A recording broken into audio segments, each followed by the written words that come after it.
There are 3 rules to surviving in Daniel Moretti's world: never meet his eyes, never ask questions, and never make him notice you. I broke all 3 the day I started leaving early on Fridays. I should have known better.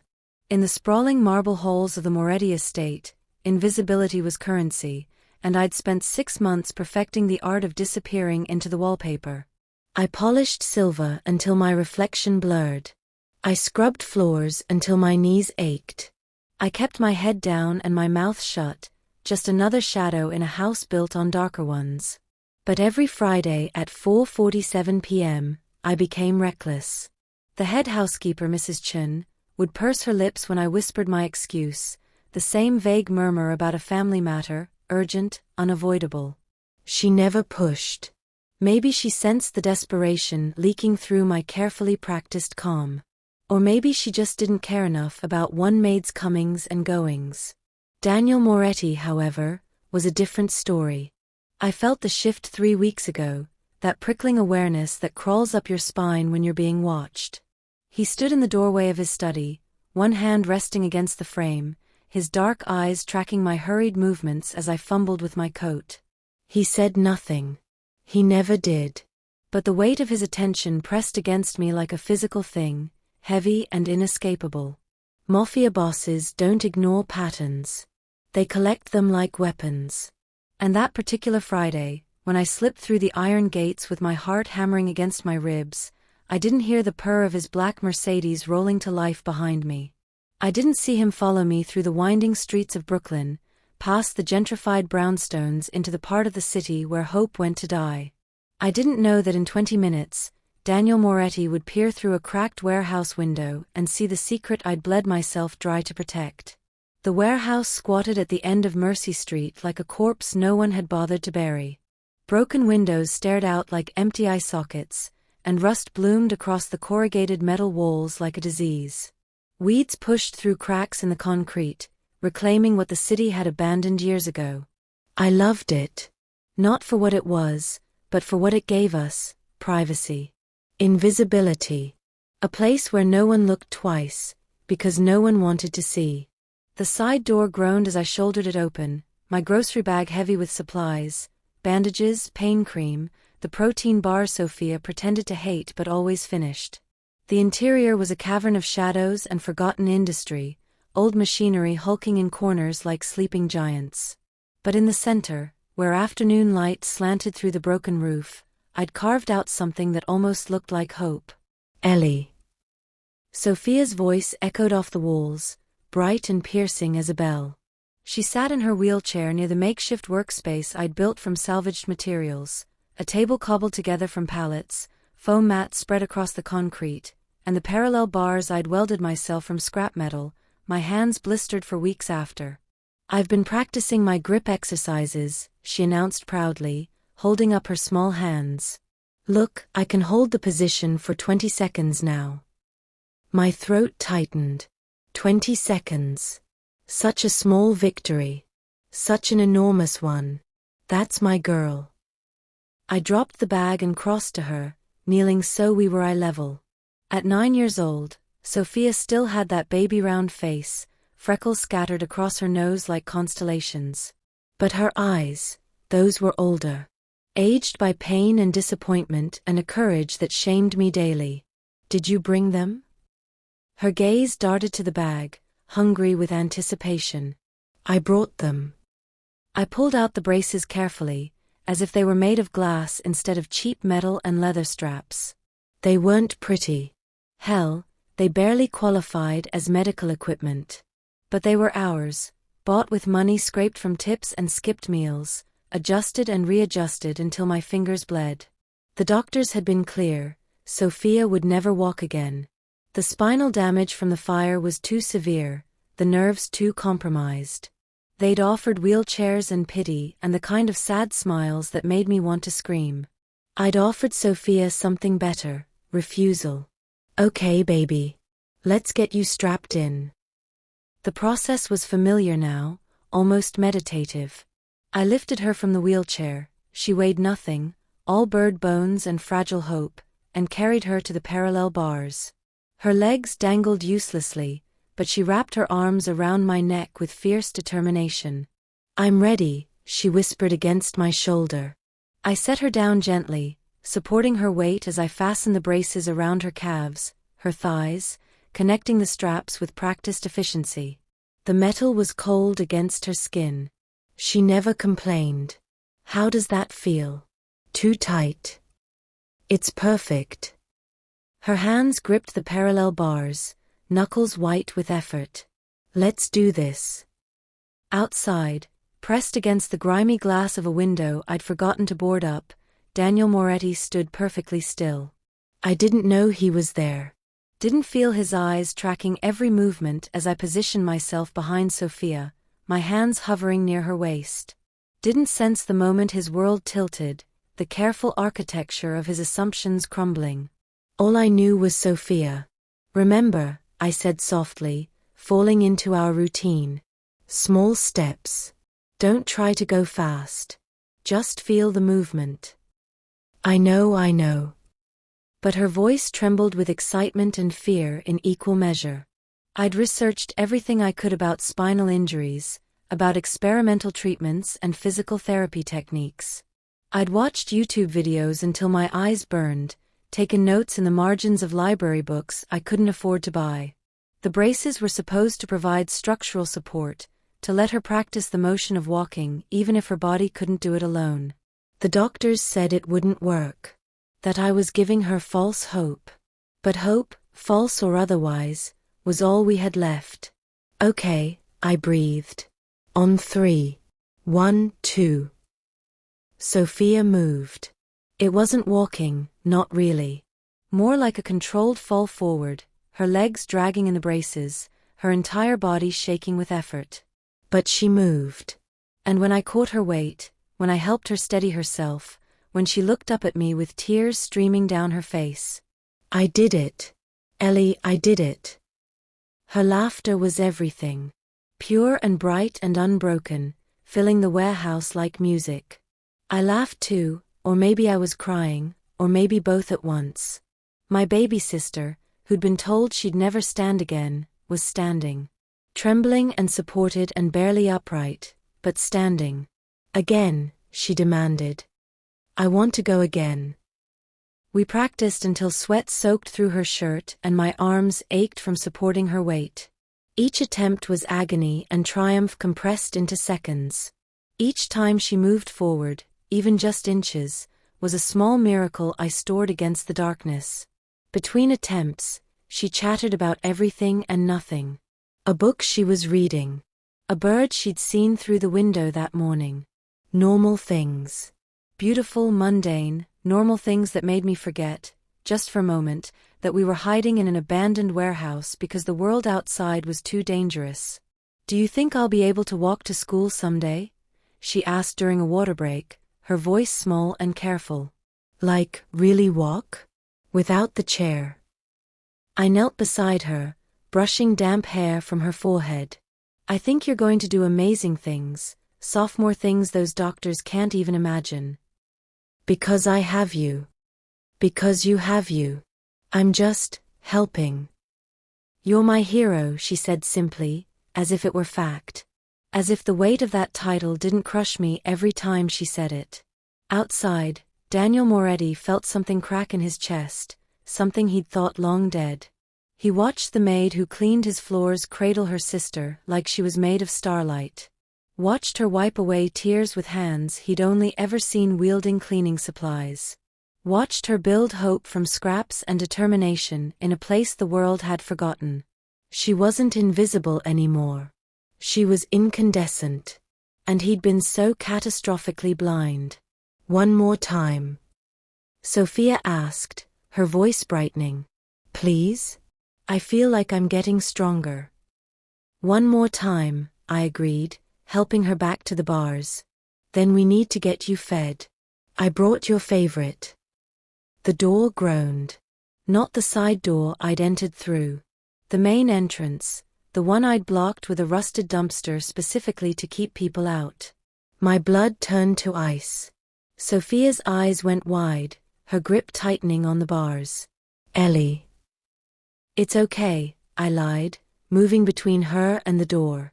Probably just the wind. But I knew better. The wind doesn't move dumpsters. The wind doesn't create shadows that tall, that broad, that precisely shaped like a man in an expensive suit. Daniel Moretti stepped from the darkness into the light, and the entire world held its breath. His face was unreadable, that carefully blank expression he wore like armor. But his eyes, something moved in those dark depths. Something I couldn't name and didn't dare hope for. Mr. Moretti. My voice came out strangled. I can explain. You should have told me, he said quietly. And everything I'd built, every secret, every careful lie, every desperate plan, shattered at my feet. The silence stretched like a blade between us. Sophia's breathing was the only sound, quick, frightened little gasps that made my protective instinct scream. I shifted, blocking her completely from Daniel's view, even though I knew it was useless. He'd already seen everything. Already knew. Elena. His voice cut through my panic, sharp and controlled. Step aside. No. The word escaped before I could stop it, before survival instinct could override love. Please, Mr. Moretti, she has nothing to do with, this isn't. I said step aside. I'm not going to hurt her. But men like him always said that right before they did.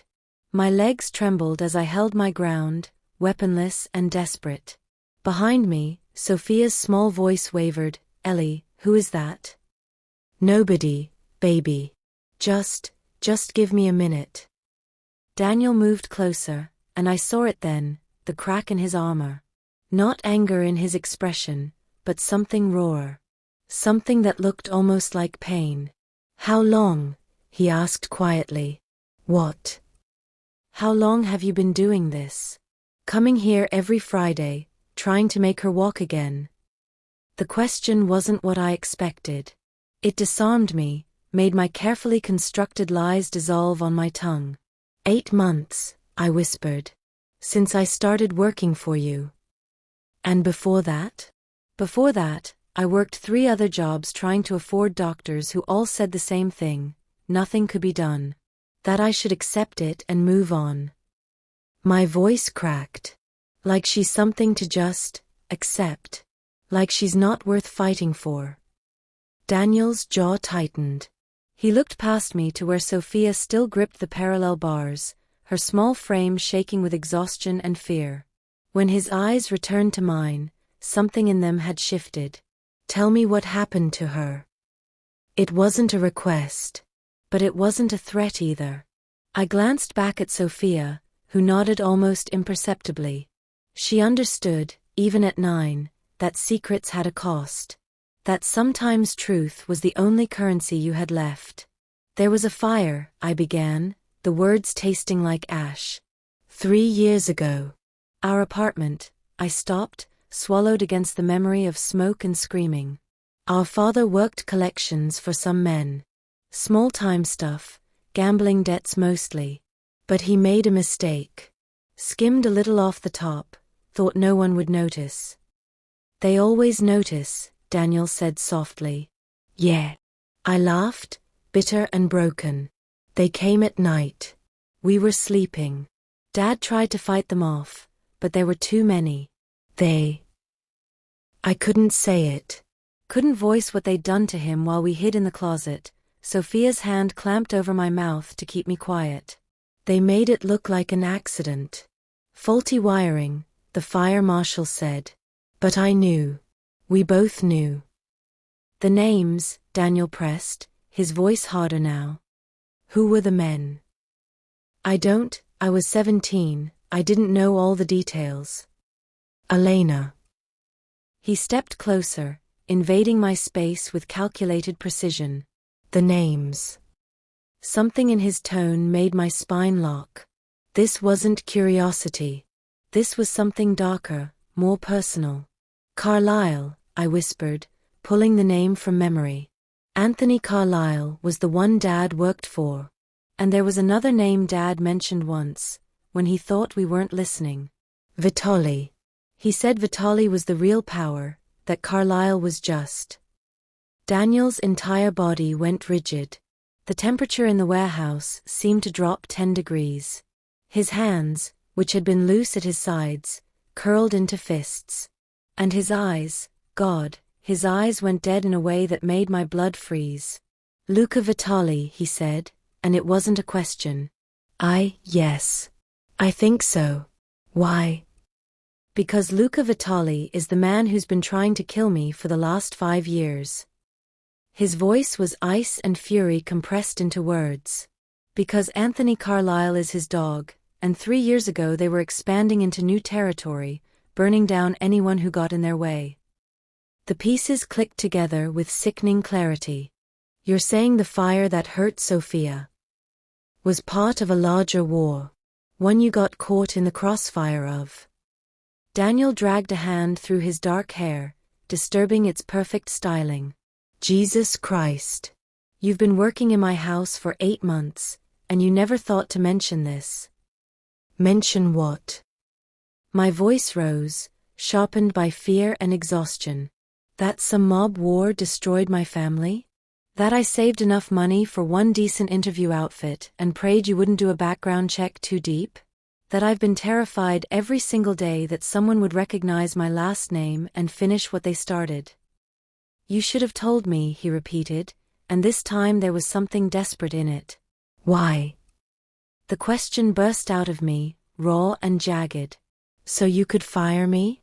Turn me over to whoever wanted us dead? Use us as leverage? I'm not stupid, Mr. Moretti. I know what you are. I know what men like you do to people like us.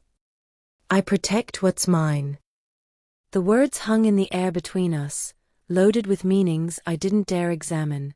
We're not yours, I said quietly. We're nobody. Nothing. Just collateral damage you happen to notice. Behind me, Sophia made a small sound.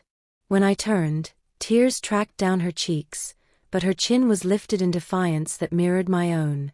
We're not nothing, she said, her voice stronger than it had any right to be. Ellie saved me. She saves me every day.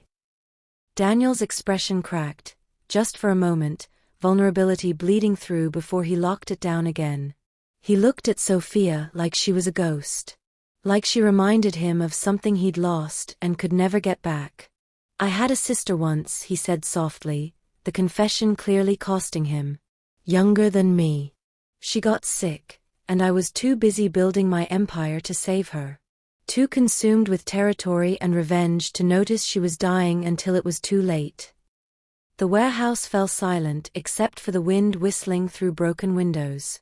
Every time I see you, he gestured at Sophia, then at me, his composure fracturing. Every time I see what you're fighting for, what you're willing to sacrifice, it reminds me that power means nothing if you lose the people who matter. What are you saying? I whispered. Daniel's eyes locked on mine, dark and determined and terrifying in their intensity. I'm saying you should have told me, he repeated, but this time the words carried a different weight. Because I could have helped. Because Vitali and Carlyle are my enemies too. And because, he stopped, jaw working as he fought for words. Because I don't let what's mine suffer alone. We're not.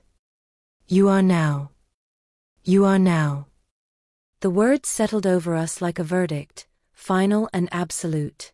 I wanted to argue, to push back against the assumption that Daniel Moretti could just claim us like property. But Sophia's hand found mine, her fingers cold and trembling, and the fight drained out of me. What does that mean? I asked carefully, searching his face for the trap I knew had to be there. What do you want from us? Want. Daniel's eyebrow lifted.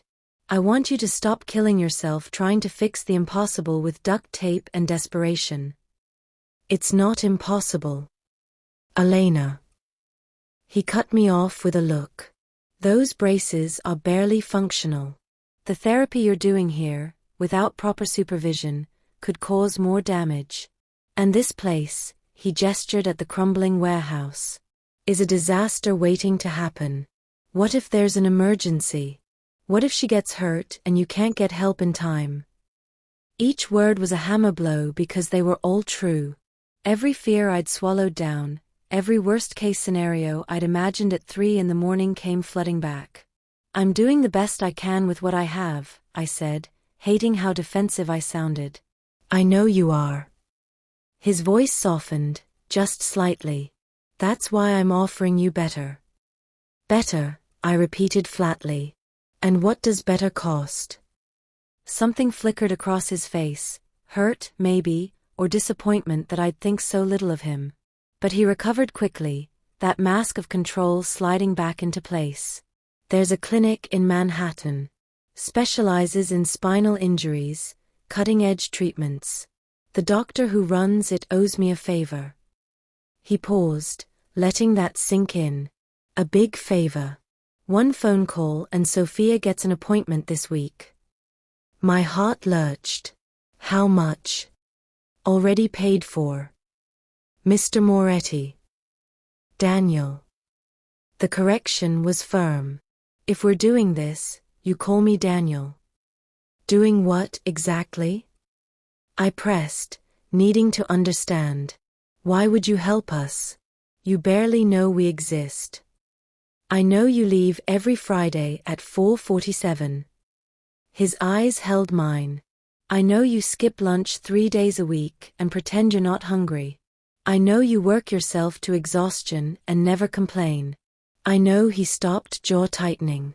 "I know what it looks like when someone loves another person more than their own life." The raw honesty in his voice stole my breath. Behind me, Sophia whispered, "Ellie, I'm tired." The interruption broke the moment. I turned immediately, guilt flooding through me. She'd been standing in those braces for too long, her small body trembling with exhaustion. "I've got you, baby." I moved to unfasten the straps, but Daniel was faster. "Let me." I froze, every instinct screaming to put myself between him and my sister. But Sophia looked up at him with curious, unafraid eyes, and I found myself stepping aside. Daniel knelt beside her, his expensive suit trousers pressing into the dirty concrete without hesitation. His hands I'd seen sign death warrants, hands that had probably killed, moved with surprising gentleness as they worked the buckles. "These are hurting you," he said quietly, noticing the red marks on her skin. "Only a little," Sophia admitted. "But it's worth it." "Worth it?" He glanced up at her, something ancient and sad moving in his expression. "Why?" "Because I want to walk to school like normal kids. I want to run and play and not have everyone look at me like I'm broken." Her voice wavered. "I'm not broken. I'm just stuck. And Ellie's helping me get unstuck." Daniel's hands stilled on the last buckle. For a long moment, he just stared at this 9-year-old girl who spoke about impossible dreams like they were inevitable. "You remind me of someone," he said finally, his voice rough. "She was brave like you. Stubborn too." "Your sister?" Sophia asked with the blunt curiosity of children. "Yes." He finished removing the braces, setting them aside with a care that made my chest ache. "She would have liked you. I'm sorry she died." The simple, honest condolence seemed to undo something in Daniel. He sat back on his heels, and for just a moment, I saw past the Mafia Boss to the man underneath, the one still haunted by the sister he couldn't save. "Me too," he whispered. Sophia reached out and patted his hand with her small one. "But you can help us. That's something, right? That's like making it better." Daniel looked at her hand on his, then up at me. The vulnerability in his eyes was devastating. "The clinic," I heard myself say. "What would we need to do?" His attention snapped back to me, sharp and focused. "I'll arrange transportation. You'll meet with Dr. Chen, no relation to your housekeeper, and she'll do a full evaluation. Imaging, therapy assessment, the works. And after that? After that, we make a plan. Real braces, proper equipment, maybe even surgery if she's a candidate." He stood, brushing off his knees. "Whatever it takes." I can't afford. I told you it's handled. I don't take charity, I said through clenched teeth. Good. Because this isn't charity. Daniel moved closer, invading my space with calculated intent. You work for me, Elena. You're under my protection whether you knew it or not. That means what threatens you threatens me. And right now, Sophia's condition is a vulnerability I won't tolerate. A vulnerability, I repeated, anger sparking. She's not a weakness to be managed. She's a child who deserves better than this. He gestured at the warehouse, at the makeshift therapy equipment, at the entire desperate situation. Let me give her that. Let me give both of you that. I wanted to refuse. Wanted to cling to my independence and pride. But Sophia's hopeful eyes were on me, and I knew, I'd always known, that my pride was worth nothing compared to her future. One appointment, I conceded. We see what the doctor says, and then we decide. Fair enough. Daniel pulled out his phone, already typing. I'll have a car pick you both up tomorrow at 10. And Elena. Yes. You're not coming back to the warehouse after this. It's not safe, and you don't need it anymore. You can't just. I already did. He met my eyes, and there was steel beneath the softness. You're under my protection now. That means you follow my rules. I should have been angry. Should have fought against being controlled, against losing what little autonomy I'd carved out. But as I looked at Sophia, exhausted, hopeful, still gripping Daniel's hand like he was an anchor, I realized something terrifying. I didn't see a monster anymore. I saw a man who'd lost someone he loved and was desperate to save what he'd found in us. A man whose power could be a shield instead of a sword. I saw someone almost human. And that was infinitely more dangerous than his cruelty ever could have been. The appointment with Dr. Chun changed everything. Sophia was a candidate for surgery, experimental, risky, but possible. The braces Daniel ordered from Italy were already being custom-fitted. For the first time in 3 years, the word hope didn't taste like a lie in my mouth. I should have known better. Hope was a luxury people like us couldn't afford. A weakness that painted targets on our backs. It was Friday evening, 6 days after Daniel's promise of protection, when I returned to the warehouse one last time. I told him I was done with the place, but there were still things I needed to retrieve: Sophia's medical records, the notebook where I'd tracked every exercise and measurement, the photo of our parents I'd hidden in a coffee can behind the parallel bars. The dumpster I'd used to block the main entrance was moved. My stomach dropped. I stood on the cracked pavement, grocery bag hanging forgotten from my hand, staring at the gap where 2 tons of metal had been effortlessly shoved aside. No, I whispered. No, no, no. I ran. The side door hung open, twisted off its hinges. Inside, the warehouse was destruction incarnate. The parallel bars I'd spent weeks building lay crumpled like discarded toys. The foam mats were slashed open, white stuffing spilling across concrete. The table, my salvaged, carefully constructed table, was kindling. And the braces. God, the braces.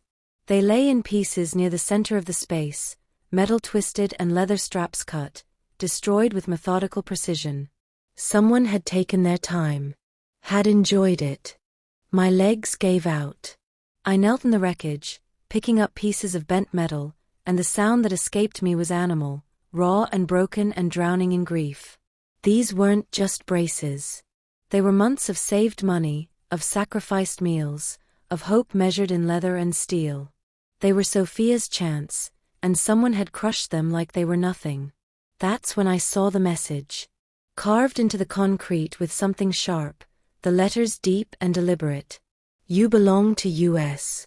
Ice flooded my veins. My hands shook as I traced the words, feeling the grooves, the threat embedded in stone. This wasn't random. This wasn't coincidence. They'd found us. After 3 years of hiding, of running, of pretending we didn't exist, Carlyle's men had found us. No.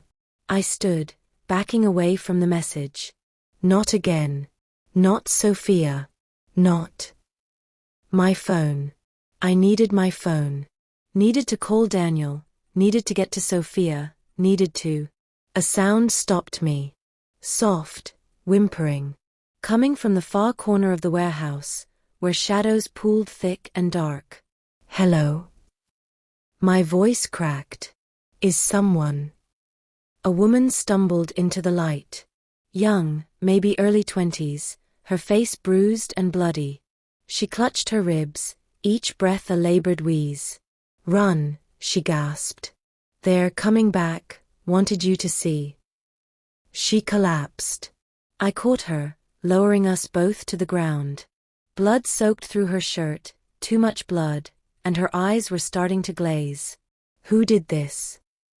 I demanded, even though I already knew. Who sent you? Carlisle, she choked out. Said to tell you, debts don't die with fathers. Stay with me. I pressed my hands against the worst of the bleeding, my phone trapped under my knee. I'm calling for help. Too late. She grabbed my wrist with surprising strength. He knows about the girl, about Moretti, said you chose the wrong side. Her grip went slack. No, no, no, I shook her, desperate and useless. Please stay awake, I can. But she was already gone, her eyes staring at nothing, and I was kneeling in her blood with a message carved in stone and the certainty that Sophia was next. I scrambled for my phone, fingers slipping on the screen, leaving red smears as I dialed Daniel's number. He answered on the first ring. Elena. They found us. The words tumbled out, fractured and panicked. The warehouse, they destroyed everything, there's a woman, she's dead, they said Sophia. Where are you? His voice was ice and murder compressed into 3 words. The warehouse, but Daniel, Sophia's at home alone, what if they? I already have men at your apartment. She's safe. A pause, then, are you hurt? No, but. Stay there. Don't move. I'm 5 minutes out. The line went dead. I sat in the ruins of my hope, cradling a dead woman I didn't know, and waited for the monster I'd started to trust. He arrived in 4 minutes. The warehouse door exploded inward, not opened, but kicked with such force the remaining hinges shattered. Daniel strode through the wreckage, flanked by 2 men in dark suits, and the expression on his face was apocalyptic. His eyes found me first, did a rapid assessment for injuries. Then they landed on the dead woman. The destroyed braces. The message carved in concrete. Something in him went absolutely still. Get her up, he ordered one of his men without taking his eyes off the message. Carefully. Hands helped me stand, gentle but firm. Someone draped a jacket over my shoulders. But I couldn't stop staring at Daniel, at the way fury transformed him into something barely human. He crouched beside the carved words, fingers tracing the letters like he was memorizing them. When he stood, his voice was perfectly, terribly calm. Carlisle did this? I nodded, not trusting my voice. He threatened Sophia? Another nod. Daniel pulled out his phone, pressed a single number. When someone answered, he said 3 words, burn it down. Daniel, I started, but he cut me off with a look. They came into my city. Threatened what's under my protection. Killed a civilian to send a message. His jaw worked. That requires an answer. What kind of answer? He turned to me fully then, and the man I saw wasn't the one who'd gently removed Sophia's braces. This was the Mafia Boss, the killer, the legend that made grown men check over their shoulders. The kind that ensures no one ever touches you or your sister again. He moved closer, and I should have been afraid, but all I felt was savage relief. The kind written in blood and bodies. The kind that makes people remember why my name is whispered like a curse. They'll come after you, I whispered. Good. His smile was a razor. Let them come. Let Carlyle send every man he has. Let Vitali crawl out of whatever hole he's hiding in. I want them to know exactly who they're dealing with. Why? The question burst out of me. Why do this? Why risk a war over us? Daniel's hand cupped my face, thumb brushing away blood I hadn't realized was there. His eyes held mine, dark and infinite and burning with something I didn't dare name. Because I'm done losing people I could have saved, he said quietly. Because your sister deserves to walk. Because he stopped, jaw tightening. Because you're mine to protect now. And I don't fail twice. His phone buzzed. He glanced at it, then back at me. Sophia's secure at my estate. You're going there now, and you're not leaving until this is finished. It wasn't a request. My men will handle the body, the scene, the police if necessary. And you? His smile turned predatory. I'm going hunting. Daniel didn't let me go to the estate alone. He drove himself, dismissing his men with a curt gesture that brooked no argument. The car, a sleek black Audi that probably cost more than I'd earn in 5 years, sliced through the city streets in tense silence. I sat rigid in the passenger seat, still wearing someone else's jacket, still tasting copper and fear. My hands wouldn't stop shaking. She's safe, Daniel said quietly, the first words he'd spoken since we left the warehouse. I have 4 men stationed at the house, 2 inside Sophia's room. No one gets through. You can't know that. My voice sounded hollow even to my own ears. You didn't think they'd find the warehouse either. His knuckles whitened on the steering wheel. That's on me. I should have moved faster, should have anticipated. It's not your fault. The words surprised me. This started long before you knew we existed. But I know now. He took a corner too fast, the engine growling. That makes it my responsibility. We fell silent again. The city blurred past, lights and shadows, life continuing on while mine splintered apart. Every block felt like a lifetime. Every red light an eternity where Carlyle's men could reach Sophia before we did. Tell me about her, Daniel said suddenly. What? Your sister. Tell me about Sophia. Not the paralysis, not the braces. Her. The request caught me off guard. I glanced at him, but his eyes stayed fixed on the road, jaw tight with barely contained violence. She loves strawberries, I heard myself say. But only the really ripe ones. She can tell by smell which ones are sweet and which will be sour. A fragile smile tugged at my mouth. She wants to be a veterinarian when she grows up. Says animals need doctors too, and she knows what it's like to hurt. Daniel's expression flickered. She reads above her grade level. Makes up stories about the birds she watches through the window, gives them names and personalities and elaborate backstories. My voice cracked. She never complains. Not about the pain, not about the wheelchair, not about living in a 1-bedroom apartment where she sleeps on a pull-out couch. She just keeps going, keeps smiling, keeps believing things will get better. She has you, Daniel said softly. That's why she believes.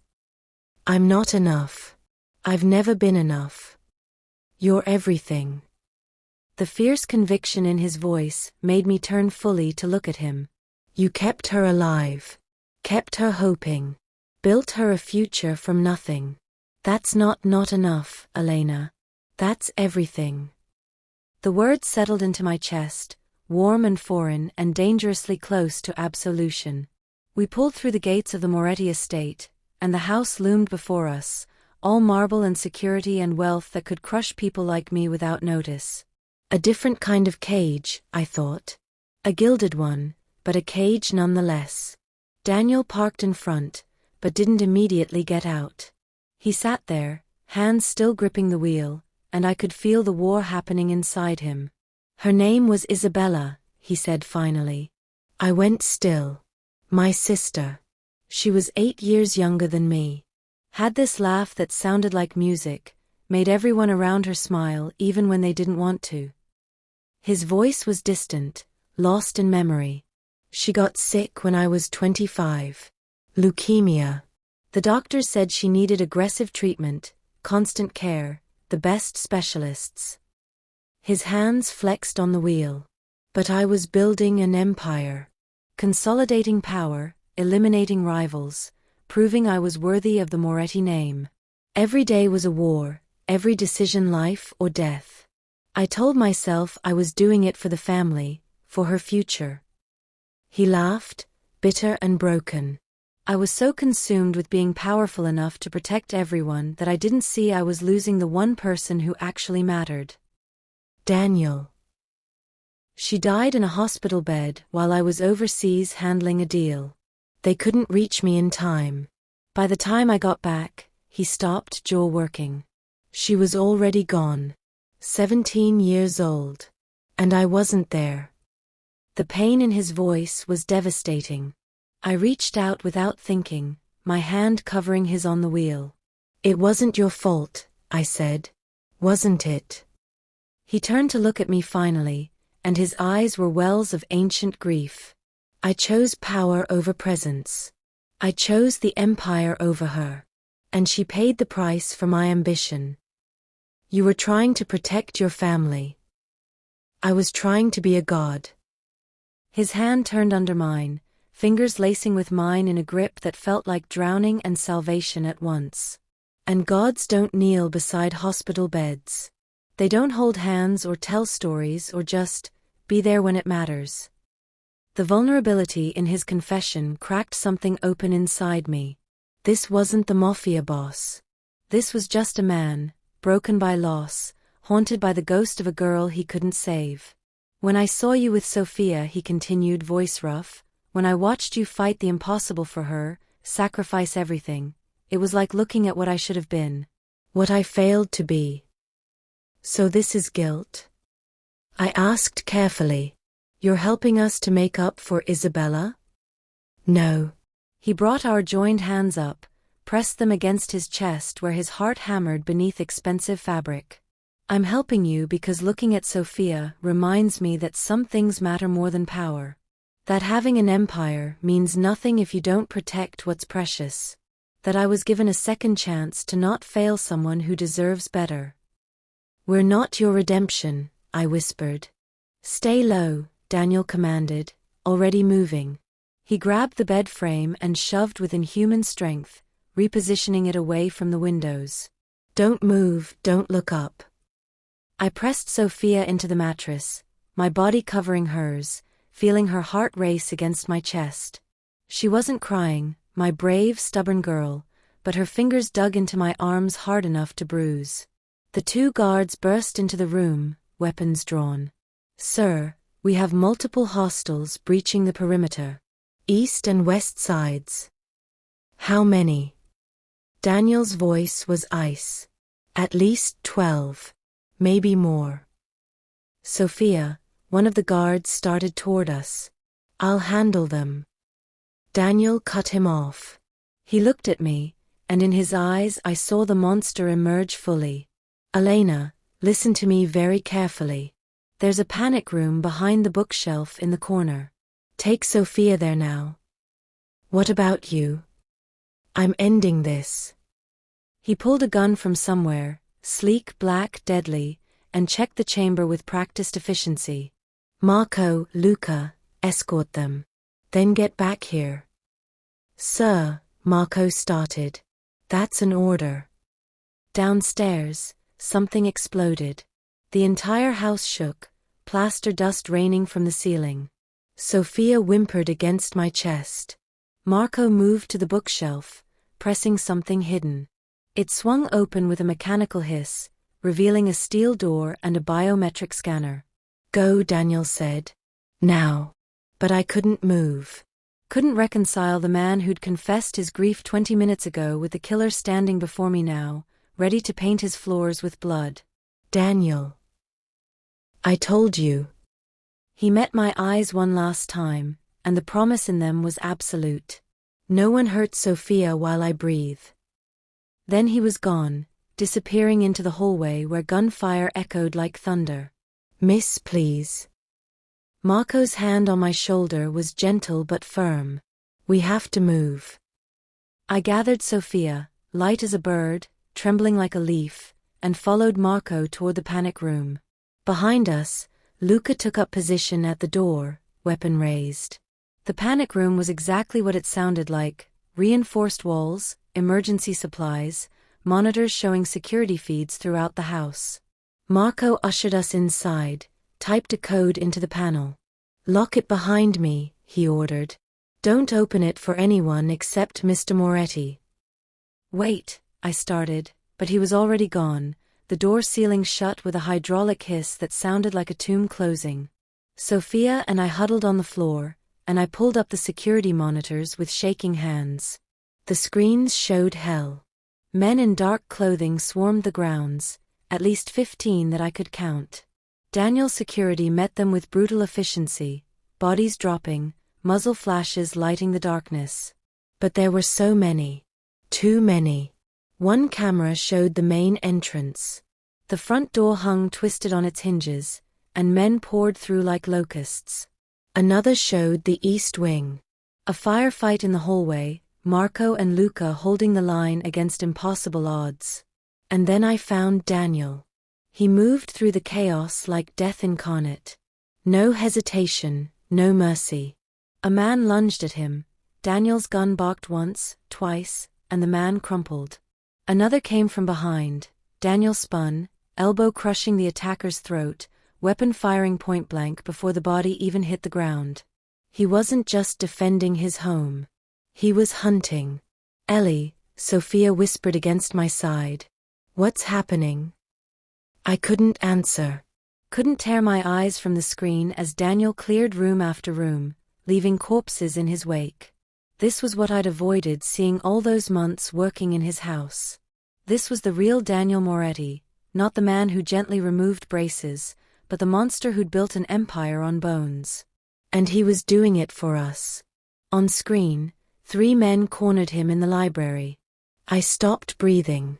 But Daniel just smiled, cold and terrible, and the screen erupted in violence too fast to follow. When it cleared, all 3 men were down, and Daniel was already moving toward the next threat. "How many?" His voice crackled through the security system, talking to someone off-screen. 7 left. They're regrouping at. Static. Then screaming.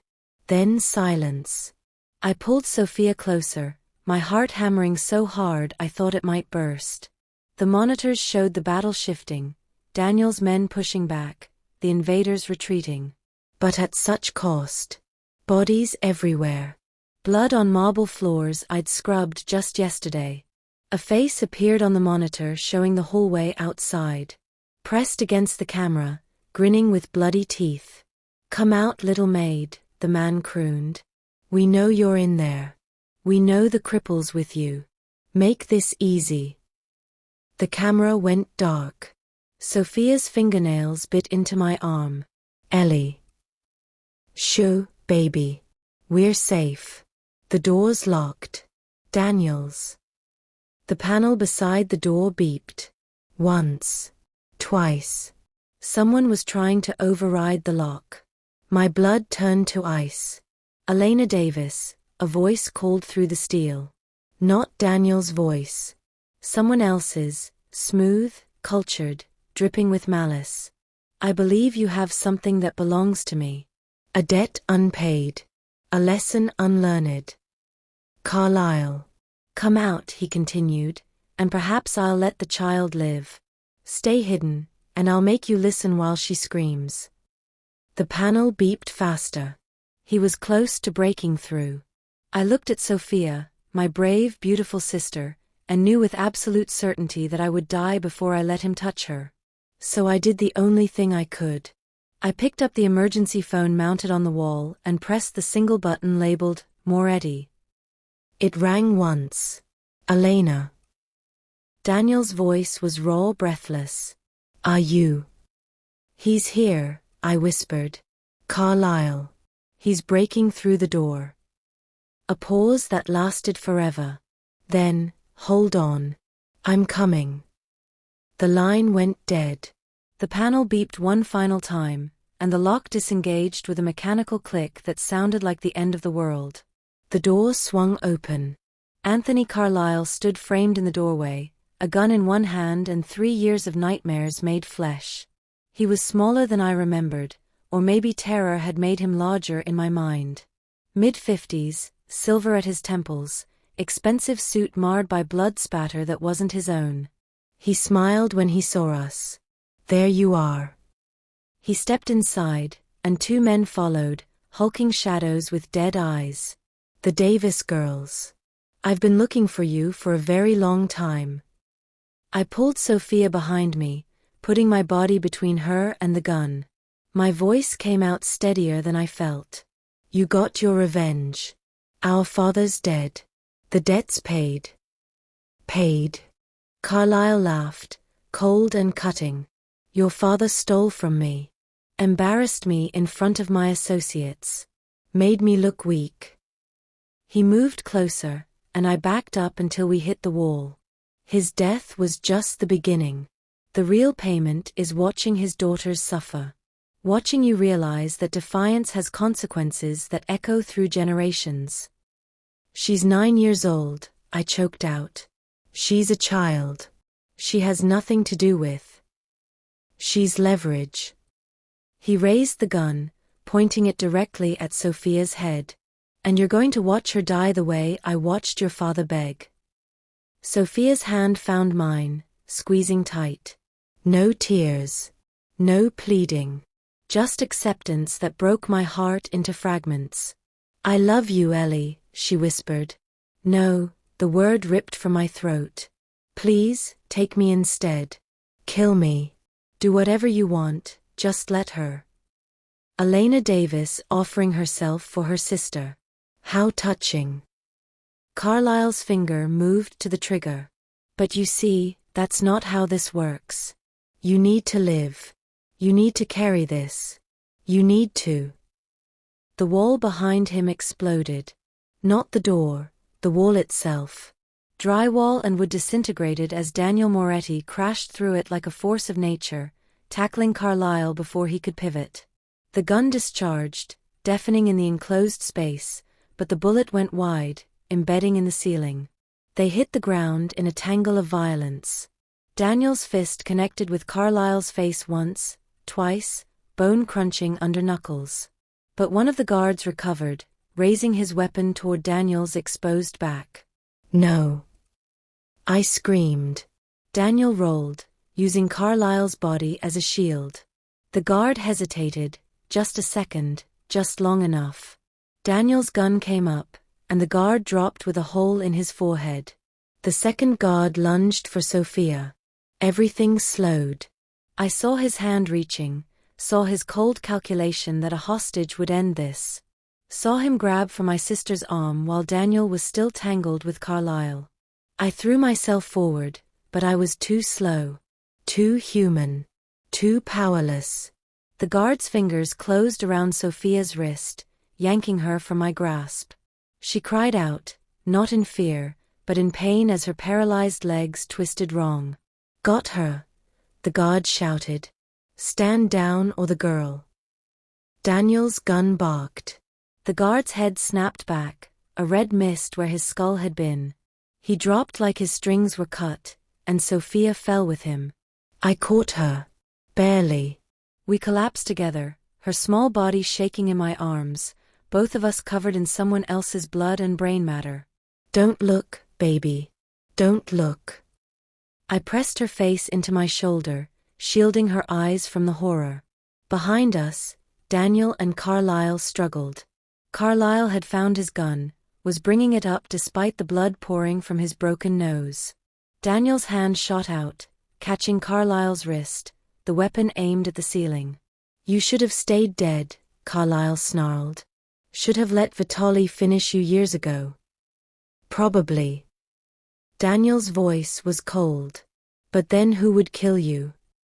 He twisted, and the gun's angle changed. Pointed down instead of up. Carlyle's eyes widened with the terrible understanding of his own mortality. For Isabella, Daniel said quietly. For every person you've destroyed.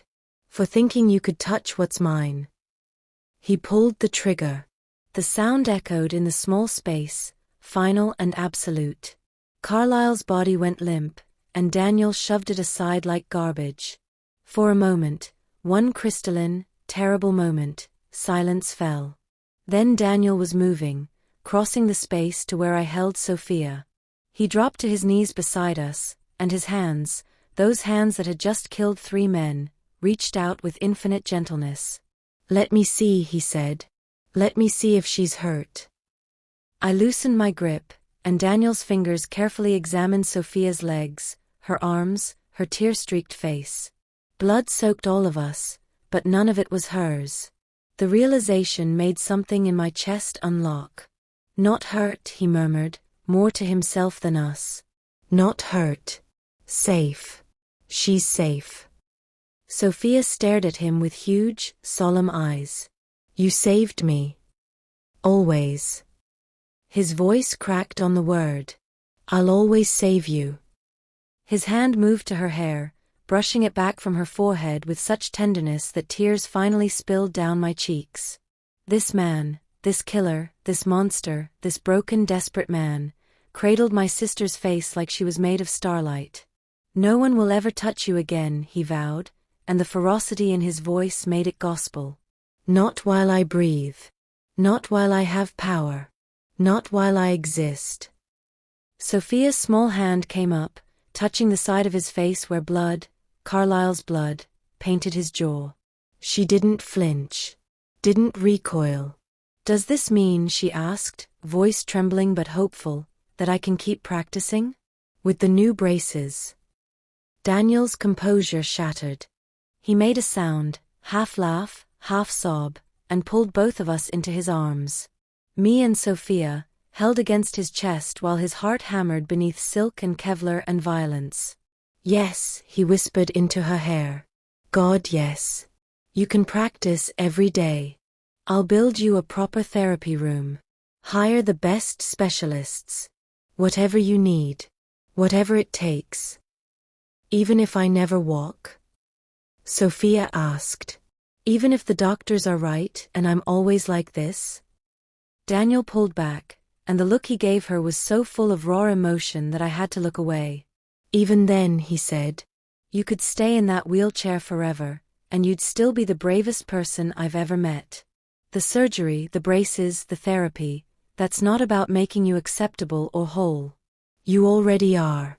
It's about giving you choices. Options. The freedom to try." Sophia's tears came then, silent and steady.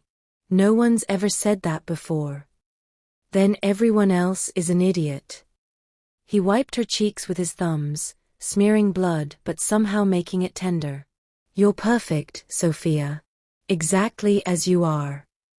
She threw her arms around his neck, and this man, this mafia boss who just killed 3 men without hesitation, held my 9-year-old sister like she was the most precious thing in the world.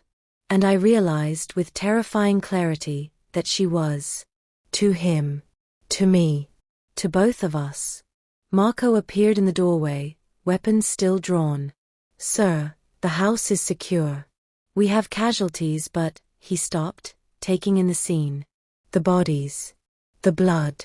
Daniel kneeling with Sophia in his arms. "Get Dr. Chen on the phone," Daniel ordered without releasing Sophia. "I want her here within the hour to examine Sophia. And get cleaning crews for," he gestured vaguely at the carnage. "Everything." "Yes, sir." Marco disappeared. Daniel finally met my eyes over Sophia's head, and what I saw there stole my breath. Not the monster. Not the killer. Just a man who'd found something worth protecting more than his empire. Who'd chosen love over vengeance, even while drowning in both. "Thank you," I whispered. "Don't." His jaw tightened. "Don't thank me for doing what I should have done the moment I saw you in that warehouse. For being what I should have been for Isabella. You're not doing this for her memory," I said softly. You're doing it because you want to. Because you care. Something flickered in his expression, vulnerability, hope, fear all tangled together. Is that so wrong? He asked. To care. I shifted closer, my hand finding his where it rested on Sophia's back. No. It's not wrong at all. Sophia pulled back, looking between us with the knowing expression of children who see more than adults give them credit for. Are you gonna kiss? She asked bluntly. Sophia. I gasped, heat flooding my face. But Daniel laughed, real laughter, surprised and genuine. Not right now, Piccola. First, we make sure you're okay. Then we clean up this mess. Then. He met my eyes, and the promise in them made my heart stutter. Then we see what happens next. Okay, Sophia said, satisfied. She settled back against Daniel's chest, exhausted by fear and adrenaline. But for the record, I think you should. Ellie needs someone to take care of her too. I'll keep that in mind, Daniel said solemnly. And there in a panic room splattered with blood, holding my sister while this dangerous, broken, surprisingly gentle man held us both, I felt something I hadn't experienced in 3 years. Safety. Not the absence of danger. Daniel's world would always be dangerous. But the certainty that we wouldn't face it alone. That someone strong enough to weather the storms would stand beside us. That maybe, just maybe, we'd found our way home. 6 weeks later, sunlight poured through the windows of what used to be Daniel's private study and was now Sophia's therapy room. Gone were the mahogany bookshelves and leather furniture. In their place, medical-grade parallel bars, foam mats in cheerful colors, equipment I couldn't have dreamed of affording. Dr. Chun had designed the space herself, transforming cold efficiency into something warm and hopeful. Ready? I asked, my hands hovering near Sophia's waist. She stood between the parallel bars, wearing the custom braces Daniel had imported from Milan. They were beautiful in a way the old ones never were, sleek carbon fiber and precision engineering, fitted so perfectly they looked like they belonged to her body. The surgeon in Rome had been cautiously optimistic after reviewing her scans. The nerves weren't as damaged as the first doctors thought. With therapy, dedication, and time. Hope. That dangerous, beautiful word. I'm ready, Sophia said, and her confidence had grown alongside her strength these past weeks. No more hiding in warehouses. No more scraping by on nothing. Daniel had hired a private tutor so Sophia could study from home, a kind woman named Mrs. Abernathy who treated her like any other gifted student rather than a tragedy to pity. Physical therapy every morning with Dr. Chun. Occupational therapy in the afternoons. A life built around possibility instead of survival. Remember what Dr. Chun said, I coached, falling into our rhythm. Small steps. Distribute your weight. Let the braces do the work. Sophia's jaw set with determination. Her hands gripped the bars, knuckles white. She lifted her right foot, barely an inch, but she lifted it, and shifted forward. 1 step. My heart lodged in my throat. She paused, breathing hard, then lifted the left. Another step. Then another. Each one more steady than the last, muscle memory and metal working in harmony. Ellie, look. Her voice cracked with wonder. I'm doing it. I'm really doing it. You're doing it, I breathed, tears streaming freely down my face. Oh baby, you're walking. 4 steps. 5. 6. Each one a small miracle that Dr. Chun said shouldn't be possible this soon. But Sophia had always been exceptional at defying expectations. On the 7th step, her leg buckled slightly. I caught her weight, steadying her, and she laughed, pure, brilliant, uncontained joy that filled every corner of the room. Again, she demanded immediately. I want to go again. I can do more. Sophia Davis, you will take a break, Dr. Chen's voice called from the doorway. She'd been monitoring from the observation window, giving us space but staying close. We talked about pacing yourself. But nothing. Water break. Then we do stretches. Dr. Chen's firm expression softened. You did beautifully. 7 steps in the second week with the new braces? That's remarkable progress. Sophia practically glowed under the praise. I helped her to the padded bench along the wall, and she sipped water while chattering about how the braces felt different today, how she thought she could feel her muscles engaging, how maybe she'd be ready for the walker soon. I listened and smiled and tried to believe this was real.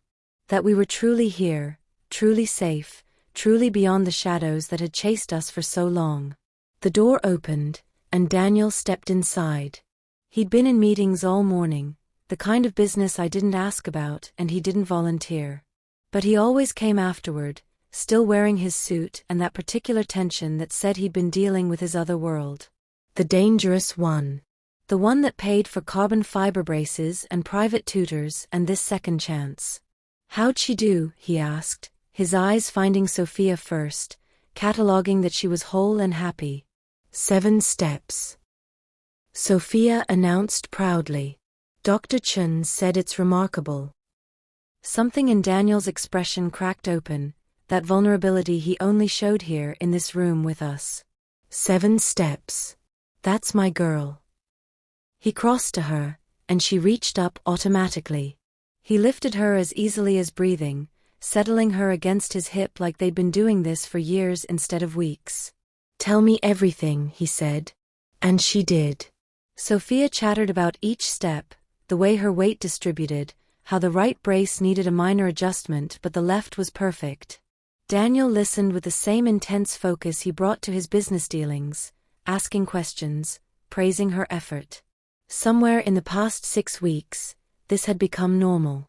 Daniel Moretti, Mafia Boss, killer, legend, playing father to a 9-year-old girl who'd stolen his carefully guarded heart. Dr. Chan excused herself tactfully, and suddenly it was just the 3 of us in the sunlit room. Daniel set Sophia back on the bench and knelt before her, eye level. I'm proud of you, Piccola. Not just for the steps. For working hard. For being brave. For being you. Sophia beamed. Then with the blunt honesty of children, are you gonna marry Ellie? I choked on air. Sophia. What? She looked genuinely confused. You said people who love each other get married. And you love Daniel, and he loves you so. That's not, we haven't, I floundered, face burning. Daniel's hand found mine, lacing our fingers together with casual certainty. Would you like that? He asked Sophia. If Elena and I got married? Obviously, Sophia said, as if this was the most basic question in the world. Then we'd be a real family. And you could adopt me, and I'd have a dad again, and we'd all live together forever. The casual way she said it, like permanence was possible, like family could be chosen, made my throat tight. Sophia, I managed, that's not how things work. People don't just. Why not? Daniel's eyes met mine, dark and steady and absolutely serious. Why can't that be how it works? My heart stopped. Daniel. I know it's fast. I know my world is dangerous. I know he stopped jaw working. I know I'm not the safe choice. But I'm the choice that will protect you both with everything I have. The choice that will wake up every morning grateful you're alive. The choice that will build you whatever future you want. Even if that future doesn't include you? I whispered. Pain flickered across his face. Even then. Your happiness, both of you, matters more than what I want. And what do you want? He stood, pulling me up with him, close enough that I could feel his heart beating. I want to watch Sophia take her first real steps without braces. I want to see her graduate high school, go to veterinary school, live the life she deserves. I want, his free hand came up, cupping my face. I want to wake up next to you every morning. Want to come home to you every night. Want to build something real that isn't based on fear or power or blood. That's not your world, I said, even as I leaned into his touch. No. But it could be. For you, I'd make it that. His thumb brushed my cheekbone. I'm not asking you to decide today. I'm just asking you to consider that maybe we've all found what we've been looking for. Behind us, Sophia made an exaggerated gagging sound. Are you gonna kiss now? Because if so, I'm gonna cover my eyes, but you should definitely kiss. Daniel laughed, surprised and genuine. Permission granted? Oh my God, I muttered. But I was smiling. Couldn't help it. He leaned down, and I met him halfway. The kiss was soft, tentative, tasting of possibility and promise. Nothing like the violence he was capable of. Everything like the gentleness he'd shown Sophia. When we pulled apart, Sophia was peeking through her fingers. Okay, that was pretty good, she admitted. Can we practice walking again now? And just like that, the moment passed. Back to therapy, to progress, to the steady work of building a future. But as Daniel helped Sophia back to the parallel bars, as I watched him steady her with infinite patience, I realized something fundamental had shifted. I wasn't the maid anymore. Wasn't the girl scrubbing floors and hiding secrets. I was Elena Davis, sister, survivor, and maybe, just maybe, something more. A woman who'd fought impossible odds and won. Who'd protected what mattered and found unexpected allies in the darkness. A woman carrying both her sister's hope and a dangerous man's heart. Daniel caught my eye across the room as Sophia took another step. In his gaze, promise, dedication, and something that looked suspiciously like love. The future was uncertain. His world would always have shadows. But standing here in this sunlit room, watching my sister walk and this complicated man smile, I thought maybe we'd be okay. Maybe we'd be more than okay. Maybe we'd found our way home after all. Sophia took another step, then another, her laughter echoing off the walls. And for the first time in 3 years, I let myself believe in happy endings. Not the fairy tale kind. The real kind, messy and complicated and built on blood and hope in equal measure. The kind worth fighting for. The kind we'd earned.